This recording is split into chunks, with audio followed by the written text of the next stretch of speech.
This also meant that the Hermetic philosophy returned to Europe. It returned through the Moors and through the Crusades and through the increasing contacts between the Near East and European scholarship.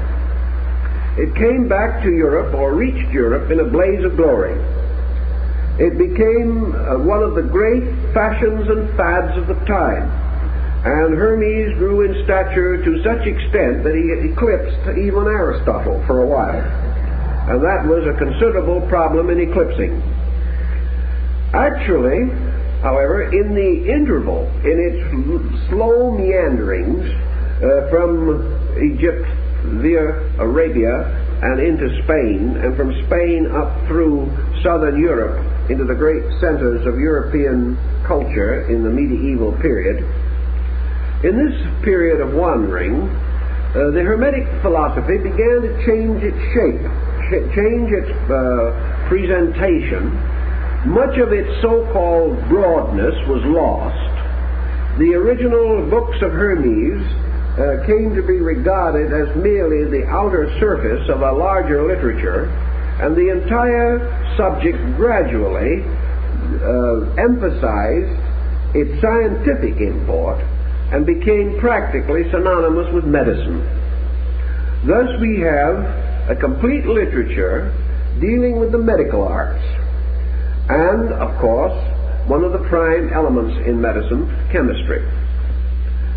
Chemistry, of course, in those days was without boundaries such as we know now. Chemistry in China, in India, Arabia, was alchemy. And alchemy was a fantastic conglomeration of ancient beliefs and modern experimentation. The alchemists were not by any means a group of quacks, nor were they an assembly of madmen. They were devout persons, serious scholars, deep thinkers. And in their thinking and in their speculations, Hermes became their patron saint. And this ancient philosophical personality ultimately dissolved to become the symbolic figure of Mercury, Quicksilver, a chemical element. So in his long journeys, Hermes passed from a demigod of Egypt to a medieval element. Now that was quite a trip. And in the course of this traveling, another interesting thing occurred. During the 15th and early 16th century, a brand new literature accredited to Hermes appeared.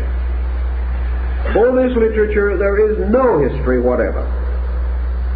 We know beyond reason or doubt that this literature arose from original sources, perhaps not earlier than 1400 AD and as late as 1500. But the name of Hermes began to appear on the titles, pages, and among the emblemata of alchemy. He became accredited with the preparation of chemical formulas, means of transmuting metals. He was even accredited with the discovery of gunpowder. Now this is so totally different from the corpus hermeticum of ancient times that we must pause. Yet we must also remember the words of Clement of Alexandria in the Stromata, where he tells us that in this procession of priests there were some who carried the symbols of medicine, chemistry, and other arts. Upon perhaps this very slender foundation, Hermes was elevated to become the patron genius of medieval Hermeticism. This Hermeticism divided very definitely into two schools. One was that of the gold makers, whose philosophy was not, however, as superficial as we might think.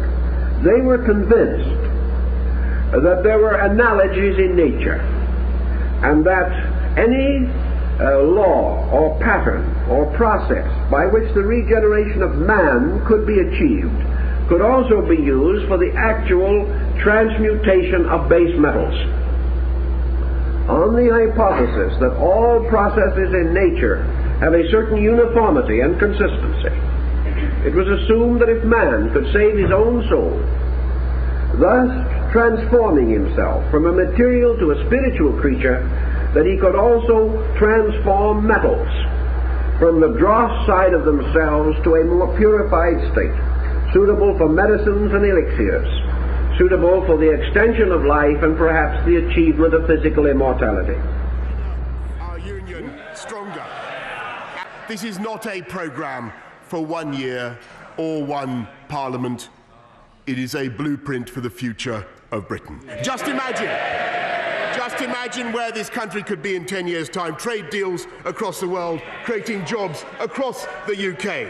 40 new hospitals, great schools in every community, and the biggest transformation of our infrastructure since the Victorian age.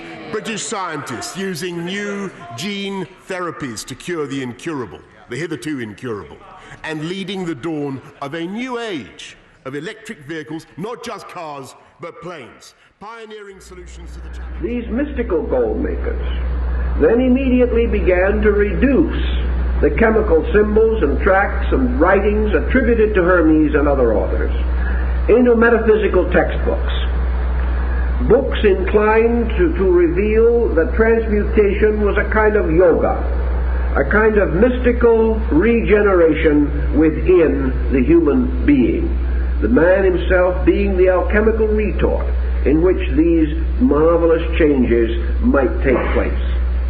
And these same mystics assumed that Hermes, representing Mercury, Quicksilver, representing this mysterious agent in which all elements can be reconciled, that Mercury therefore represents the reconciling power of human consciousness, or perhaps more exactly of the human mind. For Mercury becomes the key, the master of the mystery, by means of which all things are unlocked. And the medieval man liked to think of reason as this power by means of which all mysteries could be solved, all good things could be accomplished, and the interval between man as a physical being and man as a spiritual being could be crossed or bridged through reason and illumination.